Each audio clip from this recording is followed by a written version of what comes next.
बिस्मिल्लाहिर्रहमानिर्रहीम। अस्सलाम वालेकुम। उम्मीद करती हूँ आप सब खैरियत से होंगे।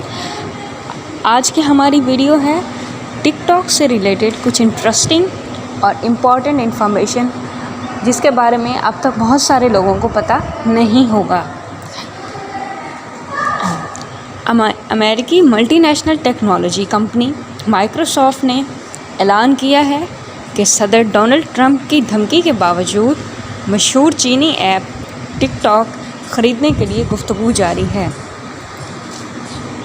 अमेरिकी सदर डोनाल्ड ट्रंप की जानिब से 2 रोज़ कबल दी जाने वाली धमकी के बाद माइक्रोसॉफ्ट का टिकटॉक ख़रीदने का मंसूबा खटाई में पड़ गया था।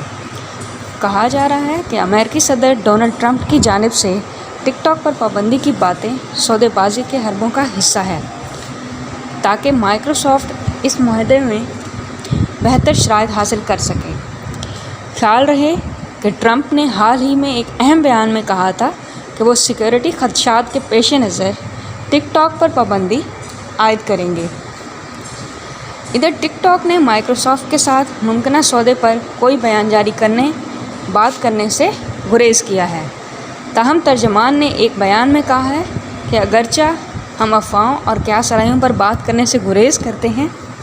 ख्याल रहे कि गुज़िश्ता रोज़ अमेरिकी वज़ीर ख़ारजा माइक पोम्पियो ने कहा था कि सदर डोनाल्ड ट्रंप ऐसे चीनी सॉफ्टवेयर्स के ख़िलाफ़ एक्शन लेंगे जो हमारी कौमी सलामती के लिए ख़तरा हैं।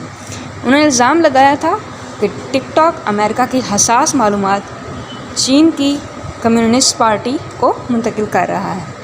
ताहम टिकटॉक ने इन तमाम इल्ज़ामात को मुस्तरद करते हुए कहा है कि कंपनी पर चीनी हुकूमत का कोई कंट्रोल नहीं है।